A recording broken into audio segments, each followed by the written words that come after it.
Dear students, in this class we will learn about levels of data abstraction.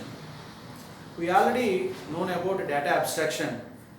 Data abstraction means act of representing essential information rather than giving background details. Okay, if you want to design or construct any entities, attributes, relationships and constraints in our system, we have to first identify what are the business rules going on a particular system. Business rules means the regular activities which are done in between entities. ఒక ఆర్గనైజేషన్లో మనం ఎంటిటీస్ని, అట్రిబ్యూట్స్ని, రిలేషన్షిప్స్ని, కన్స్ట్రెంట్స్ని ముందర define చేసుకోవాలి. అప్పుడు మనకి expect చేసినటువంటి all over entities తర్వాత constraints అవన్నీ కూడా డిఫైన్ అవ్వడం జరుగుతుంది అనమాట. సో వీటిలో మనం ఆల్రెడీ చెప్పాం బేసిక్ బిల్డింగ్ బ్లాక్స్ అని చెప్పేసి. ఈ database basic building blocks design చేయాలంటే ముందర మనం ఎవరైతే డిజైన్ చేస్తున్నామో ఆ డిజైనర్స్ ఆర్గనైజేషన్ దగ్గరికి వెళ్ళి ఆర్గనైజేషన్లో జరిగేటువంటి బిజినెస్ రూల్స్ని ఐడెంటిఫికేషన్ చేసుకోవాలి. Business rules. సో దీనికోసం అని చెప్పేసి మనం 4 లెవెల్స్ ఆఫ్ డేటా అబ్స్ట్రాక్షన్ మనం డిఫైన్ చేయడం జరిగింది. First one is level 1. ఈ లెవెల్ 1లో యూజర్ ఆర్ ఎక్స్టర్నల్ వ్యూస్ అని చెప్పుకుంటాం. What are meant by user or external views? రెగ్యులర్గా ఉండేటువంటి ఒక నార్మల్ సిస్టంలో ఏ బిజినెస్ రూల్స్ డీల్ చేయబడుతున్నాయి అనేటువంటిది ముందర ఐడెంటిఫికేషన్ చేసుకోవడానికి ఏమంటామంటే యూజర్ ఆర్ ఎక్స్టర్నల్ వ్యూస్ అంటాం. అంటే ఇక్కడే మనం బేసిక్ బిల్డింగ్ బ్లాక్స్ అని డిఫైన్ చేసుకుంటాం. Basic building blocks. Basic building blocks. Basic building blocks ఏమేంటి? ఎంటిటీ, attribute, relationship,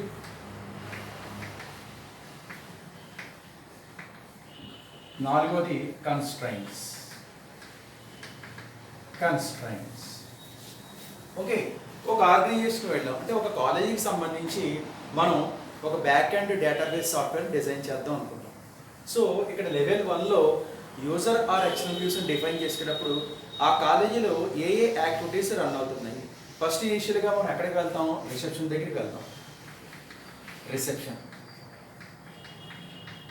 సో రిసెప్షన్లో జరిగే యాక్టివిటీస్ ఏంటి? Admissions, fee collection, producing transfer certificates, study certificates and producing salaries, ఇలాంటివన్నీ కూడా. సో అడ్మిషన్ ప్రొసీజర్స్ జరుగుతాయి, తర్వాత fee collection జరుగుతుంటుంది, తర్వాత టీసీ ఇష్యూయింగ్ ఇలాంటివి జరుగుతుంటాయి. అంతేకాకుండా శాలరీస్, యూజర్ స్టాఫ్కి ఎవరైతే మనం శాలరీస్ ఇష్యూ చేయాలో ఈ శాలరీస్ ఇష్యూ చేయడం ఇలాంటివన్నీ కూడా మనకి రిసెప్షన్ అనేటువంటి చోట జరుగుతుంది అన్నమాట. ఇది ఒక ఎంటిటీ. సో ఈ ఎంటిటీలో జరిగేటువంటి బిజినెస్ రూల్స్ ఏవేంటంటే ఆ బిజినెస్ రూల్స్ అన్నీ కూడా వరుసగా రాసుకోవాలి. By using paper and pen. Paper pen తీసుకుని ఆ రిసెప్షన్లో జరిగేటువంటి యాక్టివిటీస్ బిజినెస్ రూల్స్ ఏంటనేది ఐడెంటిఫికేషన్ చేసుకోవాలి. అప్పుడే మనం వాటిలో ఉన్న ఎంటిటీస్ని, అట్రిబ్యూట్స్ని డిఫైన్ చేసుకోగలుగుతాం. రిసెప్షన్ తర్వాత ఎక్కడికి వెళ్ళాలి? స్టూడెంట్ దగ్గరికి వెళ్ళాలి. ఆ తర్వాత ఫ్యాకల్టీ దగ్గరికి వెళ్ళాలి. ఆ తర్వాత లైబ్రరీ దగ్గరికి వెళ్ళాలి.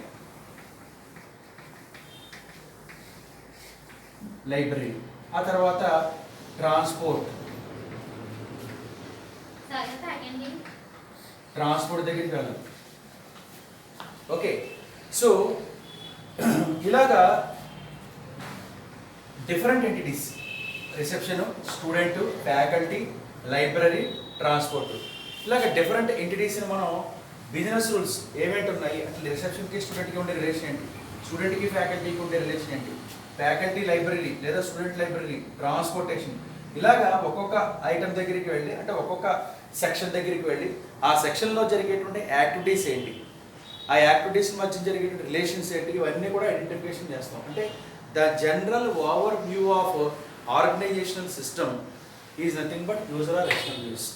జనరల్గా అక్కడ ఆర్గనైజేషన్లో జరిగే యాక్టివిటీస్ ఏంటనేవి మనం ఒక పేపర్ పెన్ను తీసుకుని రాసుకుని ముందర ఐడెంటిఫికేషన్ చేసుకుంటాం అనమాట.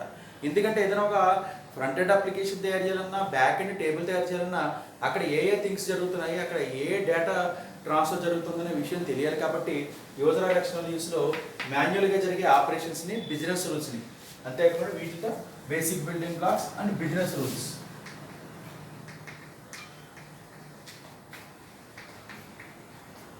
Basic building blocks and business rules వీటిలో మనం ఐడెంటిఫికేషన్ చేసుకోవడం జరుగుతుంది అన్నమాట. అయిన తర్వాత next one is conceptual data model. ఇక్కడ మాన్యువల్గా జరిగేటువంటి ఆపరేషన్స్, మాన్యువల్గా జరిగే యాక్టివిటీస్ని తెలుసుకున్న తర్వాత ఈ కాన్సెప్చువల్ డేటా మోడల్లో యాక్చువల్ ఎంటిటీస్ ఏంటి, ఆ ఎంటిటీస్ మధ్య ఉండేటువంటి రిలేషన్స్ ఏంటి, నెక్స్ట్ ఆ ఎంటిటీస్లో ఉండే అట్రిబ్యూట్స్ ఏంటి డిఫైన్ చేసుకోవడం జరుగుతుంది అనమాట. We define entities, attributes and relationship between entities and the particular constraints. ఆ కన్స్ట్రెంట్స్ ఏమిటున్నాయి, వీటికి మనం యూనిక్ నాట్ నల్ అప్లై చేయాలి, ఏ యూనిక్నెస్ మెయింటైన్ అవుతుంది, ఇవన్నిటిని కూడా మనం కాన్సెప్చువల్ డేటా మోడల్లో తీసుకుంటాం. అంటే ఇక్కడికి కాన్సెప్చువల్ డేటా మోడల్ లెవెల్ 2 అయ్యేసరికి మనకి ఈ 4 డిఫైన్ అయిపోతాయి: ఎంటిటీ, అట్రిబ్యూట్, రిలేషన్షిప్స్, కన్స్ట్రెంట్. మాన్యువల్గా జరిగే బిజినెస్ రూల్స్ మాత్రం యూజర్ యాక్షన్స్ రాస్తాం. యూజర్ ఎలక్షనల్ వ్యూస్ అయిపోయిన తర్వాత ఎంటిటీస్ని, అట్రిబ్యూట్స్ని, రిలేషన్షిప్ని, కాన్స్టెంట్ని కాన్సెప్చువల్ డేటా మోడల్లో చేస్తాం. లెవెల్ 1 లెవెల్ 2 ఇంచుమించుగా ఒకసారి జరుగుతుంటుంది. ఈ లెవెల్ 2 అయ్యేసరికి కాన్సెప్చువల్ డేటా మోడల్ కంప్లీట్ అయ్యేసరికి కంప్లీట్గా ఓవరాల్ ఆర్గనైజేషన్లో ఉండేటువంటి ఎంటిటీస్, అట్రిబ్యూట్స్, ఎంటిటీస్ని మధ్య ఉండే రిలేషన్షిప్స్, వాటిలో ఉండే కాన్స్టెంట్స్ డిఫైన్ అవ్వడం జరుగుతుంది అనమాట. దీనికోసం మనం ఈఆర్ డేటా మోడల్ అనేది ఉపయోగిస్తాం. ఈఆర్ మోడలింగ్ అనే ఒక టెక్నిక్ని ఉపయోగిస్తాం. ER modelling, that means ER diagrams.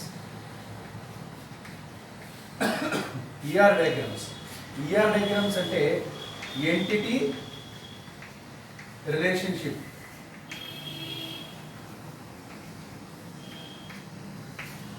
Entity relationship diagram అన్నమాట. ఇప్పుడు ఇది బిజినెస్ రూల్. ఓకే, ఈ బిజినెస్ రూల్ నుంచి ఈఆర్ డయాగ్రామ్ ఎలా డిజైన్ చేస్తాం కాన్సెప్చువల్ డేటా మోడల్లో? స్టూడెంట్,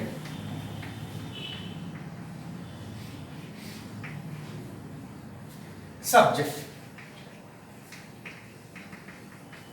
స్టూడెంట్, సబ్జెక్ట్, ఈ రెండు ఎంటిటీస్ తర్వాత వీటిలో అట్రిబ్యూట్స్ ఏవేంటి?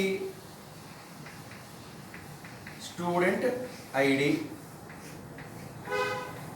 స్టూడెంట్ నేమ్, నెక్స్ట్ అడ్రస్, ఇవి అనుకుందాం. ఇవి అట్రిబ్యూట్స్, ఎంటిటీకి సంబంధించి అట్రిబ్యూట్స్. అలాగే సబ్జెక్ట్ కోడ్. ఏ స్టూడెంట్ చదువుతున్నాడు? Student code, student ID.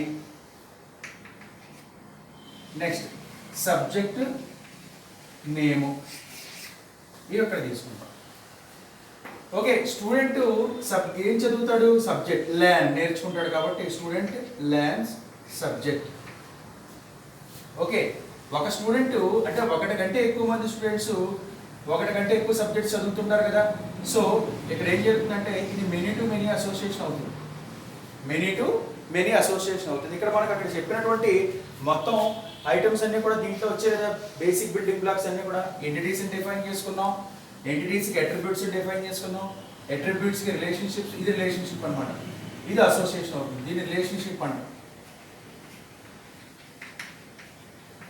Relationship అంటాం. వీటిని ఈ మెనీ టు మెనీ అసోసియేషన్ ఉంది కదా, వీటిని ఏమో అసోసియేషన్ అంటాం. Whatever about constraints. ఇప్పుడు ఒక స్టూడెంట్ టేబుల్లో స్టూడెంట్ నెంబరు ఒకటే ఉండాలా, ఒకరి కంటే ఎక్కువ మందికి సేమ్ స్టూడెంట్ ఐడి నెంబర్ ఉండొచ్చా? ఉండకూడదు. కాబట్టి ఇక్కడ స్టూడెంట్ అయినటువంటిది యూనిక్నెస్ మెయింటైన్ చేయాలి. ఇది కన్స్ట్రైంట్ అవుతుంది. సబ్జెక్ట్, ప్రతి సబ్జెక్ట్కి కూడా యూనిక్ సబ్జెక్ట్ కోడ్ ఉండాలి. ఓకే, యూనిక్ సబ్జెక్ట్ కోడ్ ఉండాలన్నమాట. కాబట్టి ఒకటి కంటే ఎక్కువ సబ్జెక్ట్స్కి సేమ్ సబ్జెక్ట్ కోడ్ ఉండకూడదు. నెక్స్ట్, ఇందులో ఉన్నటువంటి స్టూడెంట్స్ మాత్రమే సబ్జెక్ట్స్ చదువుతారు కదా, ఇందులో లేని స్టూడెంట్స్ సబ్జెక్ట్ చదవరు కదా. ఇది రెఫరెన్స్కే అవుతుంది అనమాట. అంటే సబ్జెక్ట్ టేబుల్లో చూపించే ప్రతి స్టూడెంట్ ఐడి కూడా ఖచ్చితంగా ఎందులో ఉండాలి? స్టూడెంట్ టేబుల్లో ఉండే తీరాలి. కాబట్టి దీన్ని మనం స్టూడెంట్ టేబుల్లో ఉండే ఈ ప్రైమరీకి దీన్ని ఏమంటామంటే ఇలా రాస్తే దీన్ని ప్రైమరీకి అంటాం. ప్రైమరీకి అంటే అర్థం ఏంటి? Which maintains unique and not null.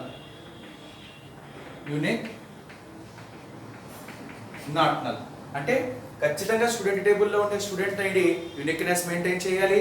Next ఖచ్చితంగా ఏదో ఒక స్టూడెంట్ ఐడి ఇచ్చి తీరాలి. ఒకటి కంటే ఎక్కువ స్టూడెంట్స్కి సేమ్ స్టూడెంట్ ఐడి ఉండకూడదు. ఖచ్చితంగా ఏదో ఒక స్టూడెంట్ ఐడి ఉండి తీరాలి. ఈ ప్రాపర్టీని యూనిక్ నాట్ నల్ అంటాం. ఈ రెండింటిని కలిపి ఏమంటాం అంటే ప్రైమరీకి అంటాం. తర్వాత సో స్టూడెంట్ టేబుల్లో ఉండే స్టూడెంట్ ఐడి మాత్రమే సబ్జెక్ట్ టేబుల్లో ఉండే తీరాలి. అందు గురించి ఇక్కడ దీన్ని ఏమంటాం అంటే రిఫరెన్స్ కి అంటాం. సో రిఫరెన్స్ కి అంటాం. This is about basic building blocks. So ఇక్కడ కాన్సెప్చువల్ డేటా మోడల్ పూర్తి అయ్యేసరికి ఈఆర్ డేటా మోడలింగ్ అనేటువంటి ఒక కాన్సెప్ట్ ద్వారా, అంటే ఈఆర్ డయాగ్రామ్స్ అనేటువంటి ఒక టెక్నిక్ ద్వారా మనం యూజర్ ఎక్స్టర్నల్ వ్యూలో రాసుకున్న మాన్యువల్గా జరిగేటువంటి బిల్డింగ్ బ్లాక్స్ నుంచి మనకి కావాల్సినటువంటి ఒక సరైనటువంటి పర్ఫెక్ట్ ఎంటిటీస్ని, అట్రిబ్యూట్స్ని, రిలేషన్షిప్స్ని, కన్స్టెంట్స్ని డిఫైన్ చేసుకుంటాం conceptual data model. Conceptual data model పూర్తి అయ్యే టైంకి ఇంకొక టెక్నిక్ని మనం అప్లై చేస్తాం. దాన్నే ఏమంటాం అంటే ఇది ఒకటి. రెండోది ఏంటంటే normalisation. What is meant by normalisation? Normalisation అంటే అర్థం ఏంటంటే ఇప్పుడు ఇలా మనం డిఫైన్ చేసుకున్నటువంటి ఎంటిటీస్, అట్రిబ్యూట్స్ అండ్ కాన్స్ట్రెంట్స్ వీటికి ఒక్కోసారి అనామలీస్ వచ్చేటువంటి అవకాశం ఉంటుంది. Anomaly means abnormality. Anomalies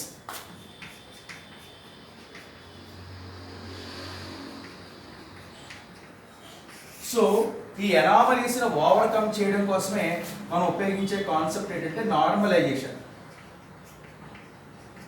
conceptual data model చివరికి వచ్చేసరికి మనం డిఫైన్ చేసుకున్నటువంటి ఎంటిటీస్, నెక్స్ట్ ఎంటిటీస్ మధ్య రిలేషన్షిప్స్, అసోసియేషన్స్, ఈ ఎంటిటీస్ మధ్య ఉపయోగించినటువంటి రిలేషన్షిప్స్లో అబ్నార్మాలిటీస్, అనామలీస్ వచ్చేటువంటి అవకాశం ఉంది. ఈ అనామలీస్ను ఓవర్కమ్ చేస్తూ, అంటే insertion anomaly, update anomaly, delete anomaly, ఇలాంటి అనామలీస్ని ఓవర్కమ్ చేయడం గురించి, మనం ఒమిట్ చేయడం గురించి మనం ఏం చేస్తాం అంటే నార్మలైజేషన్ అనే టెక్నిక్ ఉపయోగిస్తాం. So normalisation means decomposing the tables into a meaningful way. అంటే ఒక టేబుల్ కేవలం ఒక అర్థాన్ని మాత్రమే ఇవ్వాలి. ఒక టేబుల్ ఒకటి కంటే ఎక్కువ అర్థాలు ఇవ్వకూడదు. A single entity should represent single information. ఇప్పుడు స్టూడెంట్ టేబుల్ గురించి నువ్వు చెప్పేటప్పుడు స్టూడెంట్ టేబుల్, స్టూడెంట్స్ ఇన్ఫర్మేషన్ గురించే మాట్లాడాలి. అదే సబ్జెక్ట్ గురించి చెప్పేటప్పుడు కేవలం సబ్జెక్ట్ ఇన్ఫర్మేషనే మాట్లాడాలి. ఇందులో మళ్ళీ ఏమవుతుంది, స్టూడెంట్ ఇన్ఫర్మేషన్ వచ్చేస్తుంటుంది. కాబట్టి సబ్జెక్ట్ టేబుల్ అనేది కేవలం సబ్జెక్ట్ ఇన్ఫర్మేషన్ మాత్రమే చూపించాలి. స్టూడెంట్ టేబుల్ అనేటువంటి కేవలం స్టూడెంట్ ఇన్ఫర్మేషన్ మాత్రమే మనం ప్రొడ్యూస్ చేయాలి. కాబట్టి ఒక ఎంటిటీ లేదా ఒక టేబుల్ కేవలం ఒక టైప్ ఆఫ్ డేటాను మాత్రమే రిప్రజెంట్ చేయాలి. మల్టిపుల్ డేటాని, అంటే 2-3 అర్థాలు వచ్చేటువంటి డేటాను రిప్రజెంట్ చేయకుండా ఉండాలి. ఒకవేళ చేస్తే ఎనామలీస్ వచ్చేటువంటి అవకాశం ఉంది. అంటే కాన్సెప్చువల్ డేటా మోడల్లో మనం తయారు చేసుకున్నటువంటి టేబుల్స్, అంటే ఎంటిటీస్ ఎనామలీస్ వచ్చేటువంటి అవకాశం ఉంది. కాబట్టి ఆ ఎనామలీస్ని ఓవర్కమ్ చేయడం కోసం మనం ఉపయోగించేటువంటి టెక్నిక్ని ఏమంటాం అంటే నార్మలైజేషన్ అంటాం. ఈ నార్మలైజేషన్ పూర్తి అయ్యేసరికి మీకు perfect entities, perfect relationships and perfect attributes and constants మనకు తయారవుతాయి. ఎప్పటి వరకు కూడా మనం సిస్టమ్ని ఏమి ఉపయోగించాం, సిస్టమ్ని ఉపయోగించవలసిన అవసరం లేదు. అందు గురించి లెవెల్ 1 అండ్ లెవెల్ 2 రెండింటినీ కూడా సాఫ్ట్వేర్ ఇండిపెండెంట్ అంటాం. సాఫ్ట్వేర్ ఇండిపెండెంట్ అంటాం. ఈ రెండు కూడా software independent.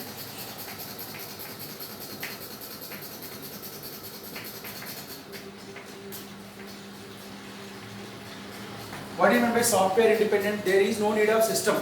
User or external వ్యూస్కి కానీ కాన్సెప్చువల్ డేటా మోడల్కి కానీ మనకి సిస్టమ్ అనేది అవసరం ఉంటుంది అనమాట. లెవెల్ 2, లెవెల్ 3, లెవెల్ 4 మాత్రం మనకి సాఫ్ట్వేర్ అవసరం ఉంటుంది, సిస్టమ్ అవసరం ఉంటుంది.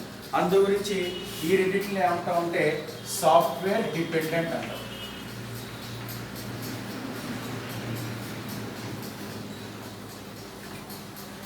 ఈ రెండింటిని ఏమంటామంటే సాఫ్ట్వేర్ డిపెండెంట్స్ అంటాం. ఓకే, లెవెల్ 1, లెవెల్ 2కి ఎటువంటి సిస్టమ్ మనకు అవసరం లేదు. User and external views paper pen ఉపయోగించి రాస్తాం. అలాగే కాన్సెప్చువల్ డేటా మోడల్ కూడా మనం త్రూ పేపర్ పెన్ ఉపయోగించి పుస్తకంలో రాస్తాం.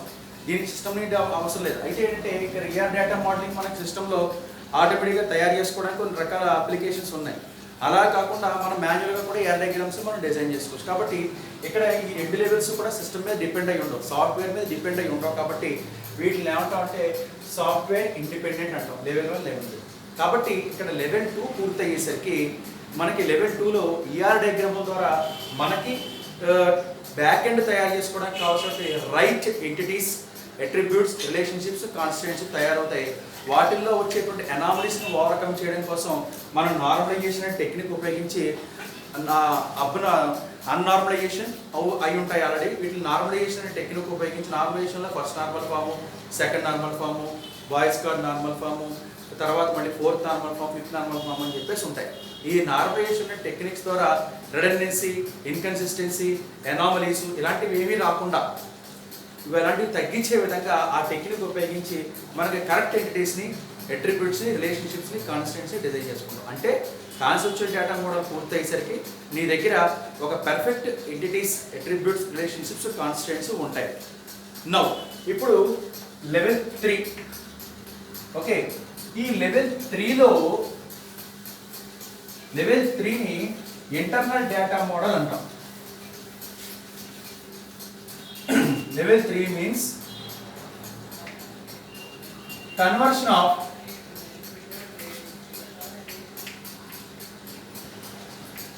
one of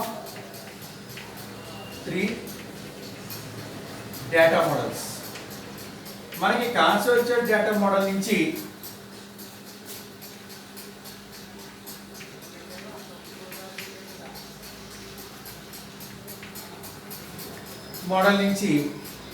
యూజర్కి కావలసిన విధంగా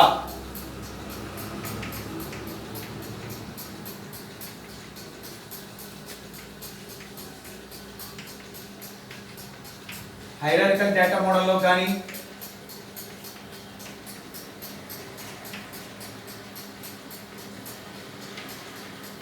నెట్వర్క్ డేటా మోడల్లో కానీ రిలేషనల్ డేటా మోడల్లో కానీ మన దగ్గర ఉండేటువంటి ఎంటిటీస్ని మారిస్తే ఇప్పుడు యూజర్ ఏం చేశారంటే తనకి కావాల్సిన బ్యాక్ ఎండ్ని ఒరాకిల్లో డిజైన్ చేయమన్నారు. అంటే మీ దగ్గర ఎంటిటీస్ అవన్నీ రెడీగా ఉన్నాయి కదా, ఇప్పుడు మనకి డేటాబేస్ని వాటిని క్రియేట్ చేయాలి. అంటే సిస్టంలో టేబుల్స్ని క్రియేట్ చేయాలి.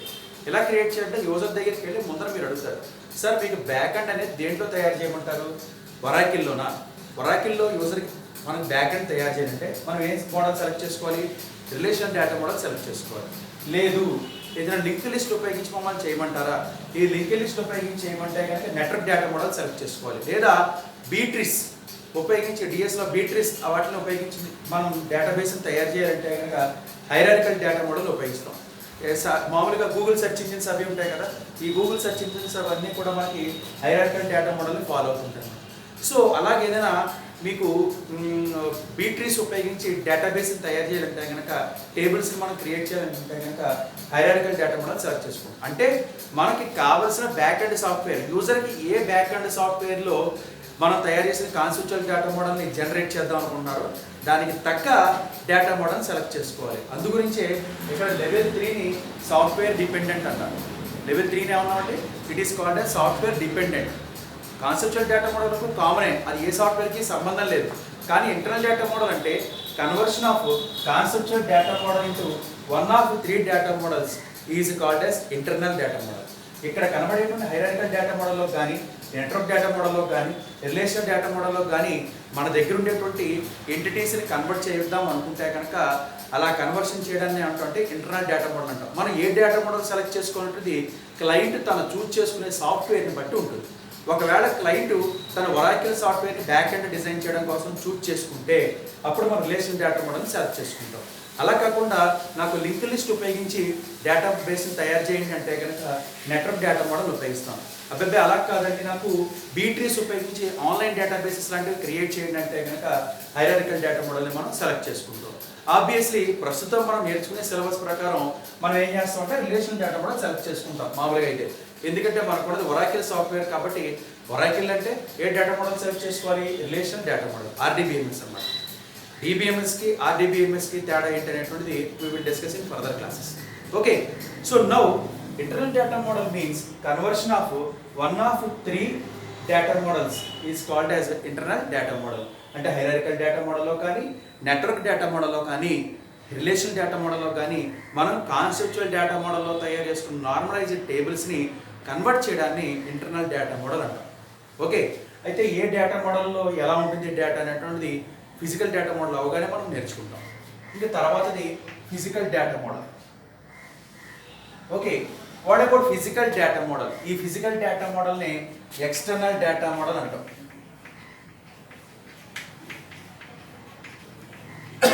ఎక్స్టర్నల్ డేటా మోడల్ అంటాం. So first of all database అనేటువంటిది, డేటా అనేటువంటిది చాలా valuable. We should provide security to the database. So how can we provide security to the database?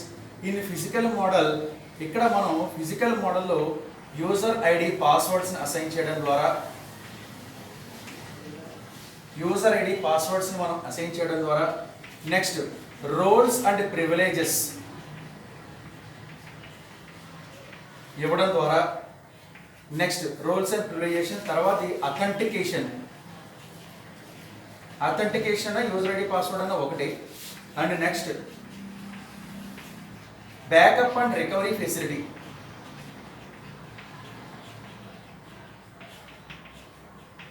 Backup and recovery facility.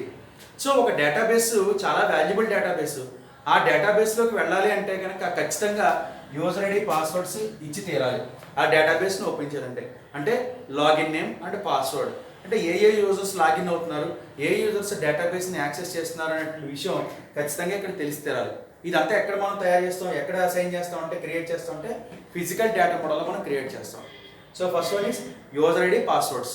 User name ఇవ్వడం కానీ password ఇవ్వడం కానీ ముందర create చేస్తాం. User names passwords నేను యాక్సెస్ చేయాలనుకుంటే నాకు ఒక యూజర్ నేమ్ పాస్వర్డ్ ఉంటుంది. నా సబార్డినేట్ ఎవరైనా యాక్సెస్ చేద్దాం అనుకుంటే వాళ్ళకి ఒక యూజర్ నేమ్ పాస్వర్డ్ ఉంటుంది. అలాగా ఒక ఆర్గనైజేషన్లో ఎన్ నెంబర్ ఆఫ్ పీపుల్ ఆ డేటాబేస్ని యాక్సెస్ చేసుకున్నప్పుడు ప్రతి ఒక్కరికి కూడా వాళ్ళకి సంబంధించి యూజర్ ఐడి పాస్వర్డ్ అనేది ఖచ్చితంగా ఉండి తీరాలి. అది అసైన్ చేస్తే ఇక్కడ physical data model. And next roles and privileges. 10 మంది యూజర్స్కి యూజర్ ఐడి పాస్వర్డ్ ఇచ్చాం. అయితే 10 మందికి కూడా డేటాబేస్ మ్యానిపులేషన్ చేయగలిగే రైట్స్ ఇస్తామా? ఇవ్వం. 10 మందిలో ఒక 6గురికి తప్ప 7గురికి రిపోర్ట్స్ చూసుకునే అవకాశం ఇస్తుంది. అంటే డేటాబేస్ ఎలా ఉందో చూడొచ్చు, రిపోర్ట్స్ తీసుకోవచ్చు. కానీ డేటాబేస్ని మాడిఫికేషన్ చేసే అవకాశం ఒకళ్ళకో ఇద్దరికే ఇస్తాం. సో వాటిని రోల్స్ అండ్ ప్రివిలేజెస్ అంటాం, అంటే రైట్స్ అనమాట. రోల్స్ అండ్ ప్రివిలేజెస్ అంటే ఏమేంటి ఉంటాయి? యాడ్ చేసే పర్మిషన్ కానీ, నెక్స్ట్ డిలీట్ చేసే పర్మిషన్ కానీ, దాని తర్వాత మాడిఫికేషన్ చేసే పర్మిషన్ కానీ, రీడ్ చేసే పర్మిషన్ కానీ, యాడ్ అన్నా రైట్ అన్నా అంటే రీడ్ చేసే పర్మిషన్ కానీ, ఇలా ఎవరికి ఏ పర్మిషన్ ఇవ్వాలనేటువంటిది రోల్స్ అండ్ ప్రివిలేజెస్లో ఉంటుంది అనమాట. దాని తర్వాత ఏంటంటే అథెంటికేషన్, బయోమెట్రిక్ అథెంటికేషన్ కానీ, లేకపోతే ఐరిష్ అథెంటికేషన్ కానీ, వాయిస్ రికగ్నిషన్ ద్వారా కానీ డేటాబేస్ని లాక్ చేస్తాం అన్నమాట. ఇంకా అసలైనటువంటిది very very important backup and recovery facility. According to technical issues in some situations there may be crashing of particular system. ఒక హార్డ్ డిస్క్ కానీ లేకపోతే ఎంటైర్ సిస్టమ్ కానీ అక్కడ నెట్వర్క్ కానీ కొన్ని సందర్భాల్లో క్రాష్ అయ్యేటువంటి అవకాశం ఉంటుంది. మరి అక్కడ ఉపయోగించే డేటా చాలా వాల్యుబుల్. లైవ్ ఇన్ఫర్మేషన్ మనం యూజ్ చేస్తూ ఉంటాం. ఇప్పుడు ఏదైనా స్టూడెంట్ ఇన్ఫర్మేషన్ అనుకోండి, అడ్మిషన్ రికార్డ్స్ చూసి రాస్తాం. If it is a bank, how it is maintain particular persons account information. అతను రోజువారీ కొన్ని రకాల ట్రాన్సాక్షన్ చేస్తుంటాడు. ఒక నెలలో కొన్ని 100 ట్రాన్సాక్షన్స్ చేయొచ్చు. ఇంత ట్రాన్సాక్షన్స్లో ఇన్ని ఆపరేషన్ చేసేటప్పుడు ఎప్పుడైనా డేటాబేస్ క్రాష్ అయింది అనుకోండి, తిరిగి మనం డేటాబేస్లో ఈ డేటాను తిరిగి తీసుకురాగలుగుతామా? అందు గురించి డేటాబేస్ని ఒక పీరియడ్ ఆఫ్ టైంలో బ్యాకప్ చేసుకుంటూ ఉంటాం అన్నమాట. అది డైలీ కావచ్చు, వీక్లీ కావచ్చు, క్వార్టర్లీ కావచ్చు, హాఫ్ ఇయర్లీ కావచ్చు, యాన్యువల్లీ కావచ్చు. ఈ డేటాబేస్ని బ్యాకప్ చేసుకుని ఉంచుకుంటూ ఉంటాం. ఎప్పుడైనా సరే డేటాబేస్ క్రాష్ అయితే ఆ డేటాబేస్ని తిరిగి రీస్టోర్ చేస్తాం. అదే రికవరీ అన్న రీస్టోర్ అన్న ఒకటే. సో ఇక్కడ ఈ ఫిజికల్ డేటా మోడల్లో ఈ ఎంటైర్ ఆపరేషన్స్ని మెయింటైన్ చేసేవాళ్ళు ఎవరంటే DBA.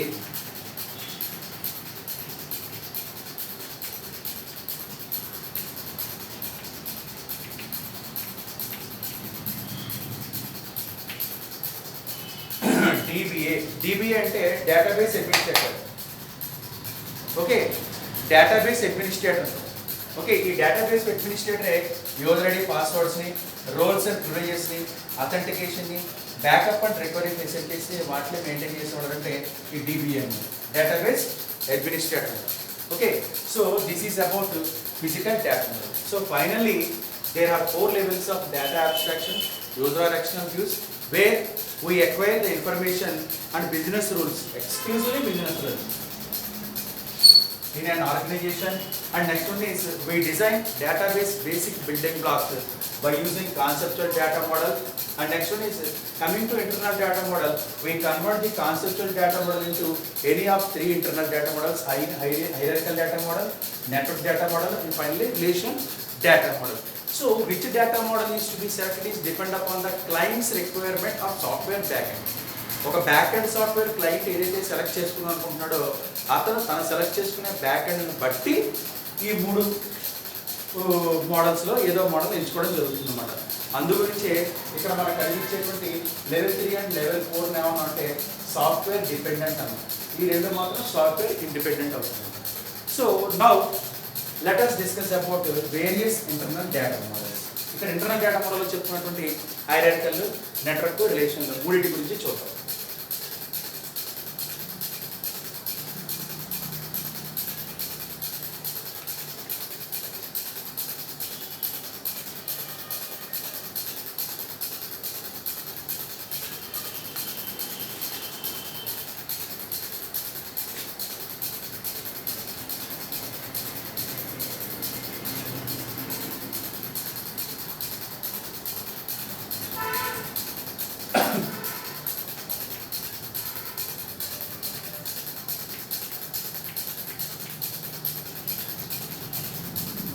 First one is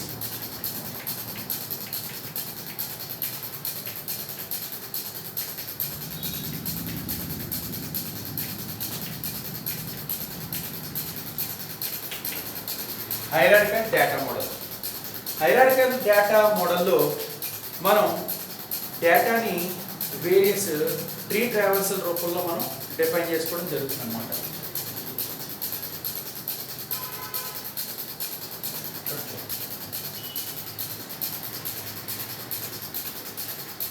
ABC, college,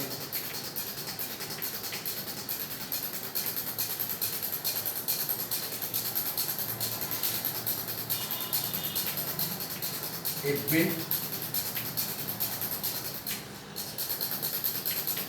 office,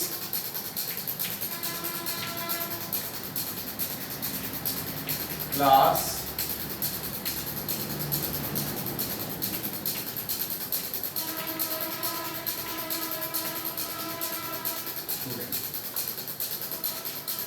admin, user ID,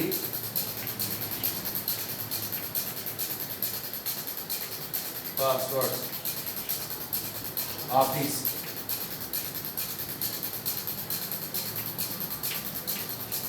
class,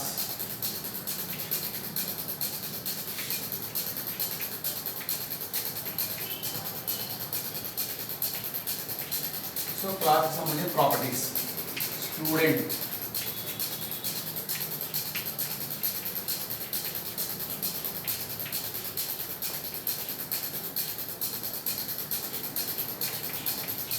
so డేటాని హైరార్కికల్ గా రిప్రజెంట్ చేస్తాం.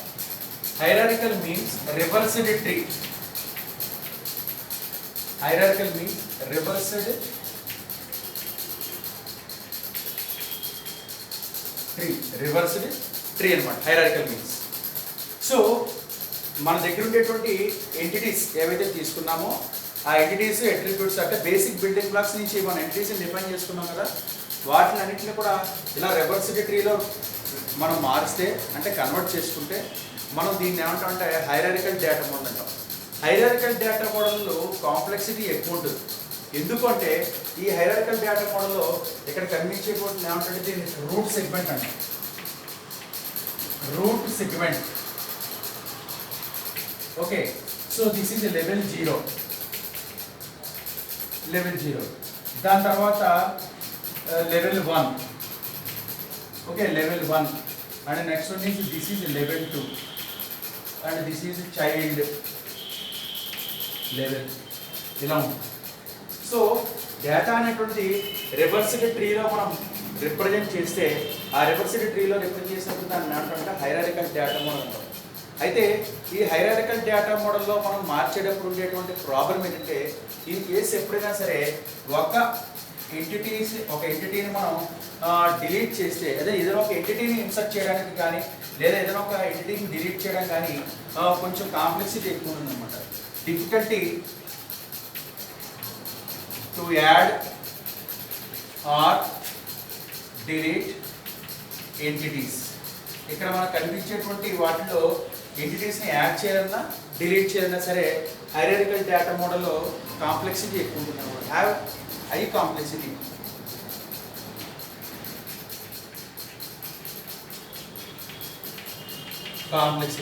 సో డేటా అనేది ఎలా ఉంటుందంటే రివర్సిబుల్ ట్రీలో ఉంటుంది అనమాట. ఈ రివర్సిబుల్ ట్రీలో ఉపయోగిస్తే అంటే మనం ఎక్కువగా B tree used for B trees.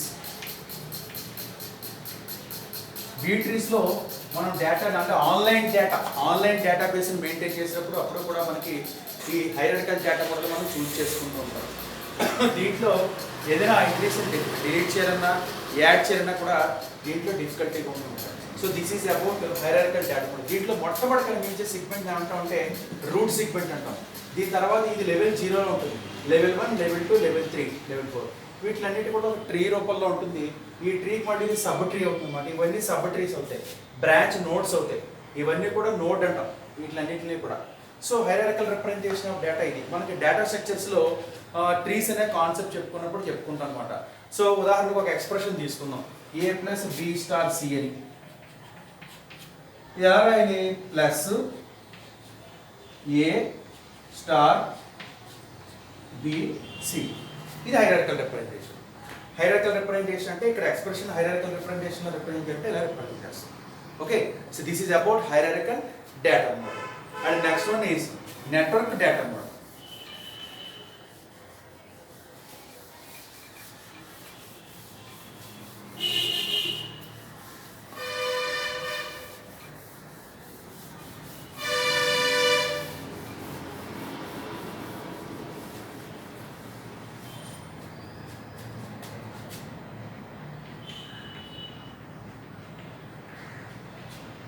Network data model.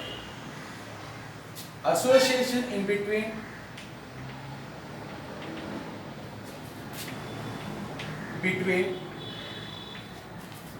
pair of tables,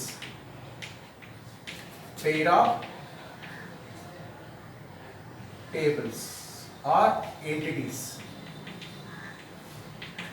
Okay, so pair of entities మధ్యన అసోసియేషన్ ఫామ్ చేస్తే అప్పుడు దాన్ని ఏమంటాం అంటే నెట్వర్క్ డేటా మోడల్ అంటాం. Pair of entities.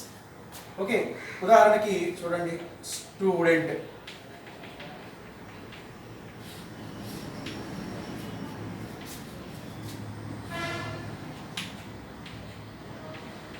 Subject,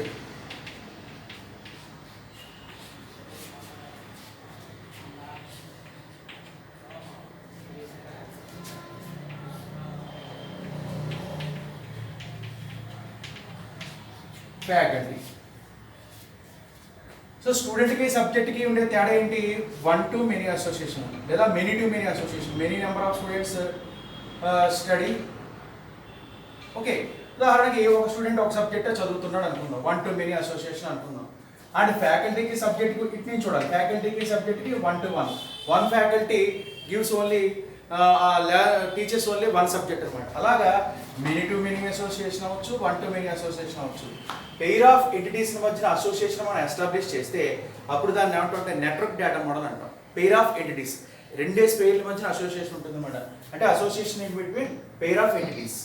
network data మోడల్ని 3 రకాలుగా డివైడ్ చేసాం. Simple network data model,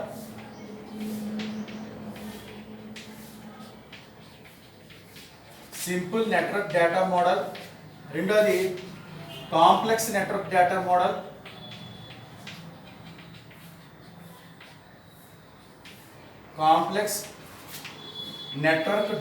model, మూడోది లిమిటెడ్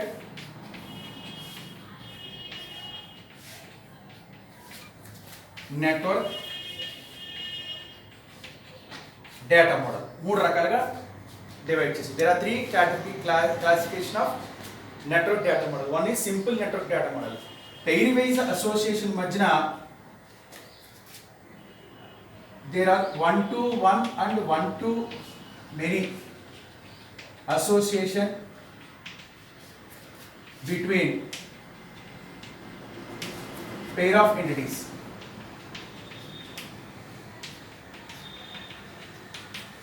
ఒక పెయిర్ ఆఫ్ ఎంటిటీస్ని తీసుకుంటే 1-to-1 అసోసియేషన్ కానీ 1-to-many అసోసియేషన్ కానీ ఎస్టాబ్లిష్ చేయగలిగితే అప్పుడు దాన్ని ఏమంటామంటే సింపుల్ నెట్వర్క్ డేటా మోడల్ అంటాం. అదే కాంప్లెక్స్ నెట్వర్క్ డేటా మోడల్ అంటే ఒక్క మెనీ టు మెనీ అయినా ఉండి తీరాలి.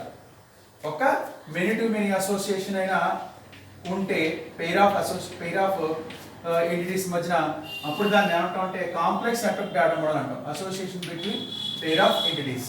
ఓకే, ఇంకా లిమిటెడ్ నెట్వర్క్ డేటా మోడల్లోకి వచ్చేసరికి same as simple network data model, same as simple. But దీంట్లో ఒక పెయిర్ ఆఫ్ అసోసియేషన్లో ఎంటిటీస్లో ఒక దాన్నేమో మాస్టర్ అంటాం, ఇంకో దాన్నేమో ఆపరేషనల్ అంటాం. మాస్టర్ ఎంటిటీ, ఆపరేషనల్ ఎంటిటీ అంటాం. ఏంటనేది ఎగ్జాంపుల్స్తో చెప్తాం. Okay, same simple network data మోడలే, కానీ అసోసియేషన్లో ఈ పెయిర్ వైజ్ అసోసియేషన్లో 1-to-1 1-to-many అసోసియేషనే దేంట్లో ఉంటుంది, లిమిటెడ్ నెట్వర్క్ డేటా మోడల్. కానీ ఈ పెయిర్ ఆఫ్ అసోసియేషన్ మధ్యన ఒక ఎంటిటీనేమో మాస్టర్ ఎంటిటీ అని, రెండోదేమో ట్రాన్సాక్షనల్ లేదా ఆపరేషనల్ ఎంటిటీ అంటాం. Master operational transactional, operational or transactional entity అంటాం. మొట్టమొదటిది సింపుల్ నెట్వర్క్ డేటా మోడల్ అన్నాం. Okay, simple network data model అంటే చూడండి, క్లాసు, స్టూడెంట్. ఒక క్లాస్లో ఒకళ్ళకంటే ఎక్కువ మంది స్టూడెంట్స్ ఉంటారు కదా. So this is 1-to-many association. 1-to-many association. అదే 1-to-1 అసోసియేషన్ అంటే ఫ్యాకల్టీ, సబ్జెక్ట్. ఒక ఫ్యాకల్టీ ఓన్లీ ఒక సబ్జెక్ట్ మాత్రమే చెప్తాడు. This is 1-to-1 association, this is 1-to-many association. అదే ఫ్యాకల్టీ స్టూడెంట్స్కి ఏమవుతుంది, 1-to-many అసోసియేషన్ అవుతుంది అన్నమాట. అంటే ఒక ఫ్యాకల్టీ ఒకరికంటే ఎక్కువ మంది స్టూడెంట్స్ క్లాస్ చెప్తాడు కదా. సో ఇది 1-to-many అసోసియేషన్ అవుతుంది అన్నమాట. కాబట్టి పెయిర్ ఆఫ్ నోడ్స్ మధ్యన, పెయిర్ ఆఫ్ ఎంటిటీస్ మధ్యన 1-to-1 అసోసియేషన్ కానీ 1-to-many అసోసియేషన్ కానీ ఎస్టాబ్లిష్ చేస్తే అప్పుడు దాన్ని ఏమంటామంటే సింపుల్ నెట్వర్క్ డేటా మోడల్ అంటాం. అదే ఇప్పుడు 1-to-many అసోసియేషన్ తీసుకుంటే సబ్జెక్ట్, స్టూడెంట్కి సబ్జెక్ట్కి ఉండే రిలేషన్ తీసుకుందాం. స్టూడెంట్కి సబ్జెక్ట్కి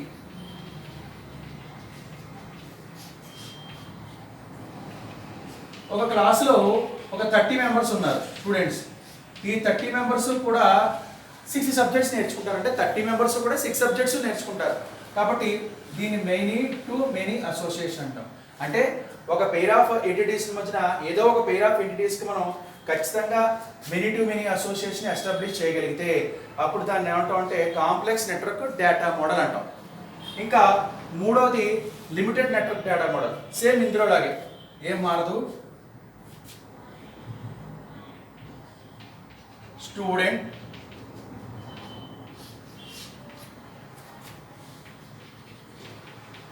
ఫ్యాకల్టీ. ఇక్కడ క్లాస్ తీసుకుంది. క్లాస్లో ఎవరు ఉంటారు, స్టూడెంట్స్ ఉంటారు, ఫ్యాకల్టీ కూడా ఉంటారు.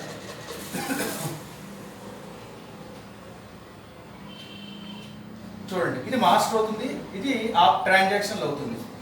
Master, transaction, faculty, class.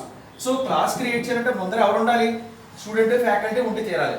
కాబట్టి ఒక ఎంటిటీ క్రియేట్ చేయాలంటే కనుక అంతకు పూర్వమే మనకి వేరే వేరే ఎంటిటీస్ మనకు కావాల్సిన ప్రైమరీ ఎంటిటీస్ కావాల్సి వచ్చినాయి. కాబట్టి ఇక్కడ స్టూడెంట్ ఎంటిటీని బట్టి క్లాసు, నెక్స్ట్ ఫ్యాకల్టీ ఎంటిటీని బట్టి క్లాసు క్రియేట్ అవుతుంటుంది. కాబట్టి ఇది ఏమవుతుందంటే స్టూడెంట్ అనేటువంటిది మాస్టర్ అవుతుంది, క్లాస్ అనేది ఆపరేషన్లో అవుతుంది. ఇది మాస్టర్ ఎంటిటీ అవుతుంది, ఫ్యాకల్టీ కూడా మాస్టర్ ఎంటిటీ అవుతుంది, క్లాస్ అనేది ట్రాన్సాక్షన్లో ఆపరేషన్లో అవుతుంది అనమాట. అలాగే student attendance, student table create చేసిన తర్వాత మనం అటెండెన్స్ టేబుల్ క్రియేట్ చేస్తాం. కాబట్టి ఏదైతే ప్రైమరీగా క్రియేట్ చేస్తామో టేబుల్ని, ఆ ప్రైమరీ ఎంటిటీని ఏమంటామంటే స్టూడెంట్ అంటాం. దీన్ని బట్టి క్రియేట్ చేయబడే ఎంటిటీస్ ఏవైతే ఉన్నాయో ఆ ఎంటిటీస్ని క్లాస్ అంటాం. సాధారణంగా టేబుల్ ఉన్న ఎంటిటీ అన్న ఒకటే. Okay, so this is about limited network data model. Next one is relational data model.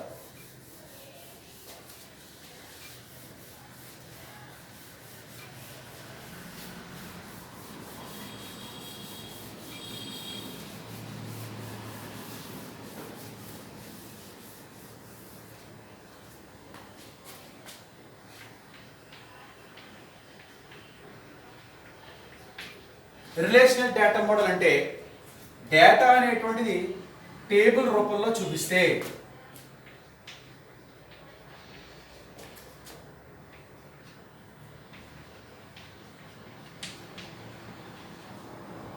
Student number 1001, student name ABC, course BSc, fee 10,000. Student number 1002, MNP BCom 8,000. ఇప్పుడు చూడండి, these are called as fields. వీటిని ఏమంటాం? Fields అంటాం. Field 1,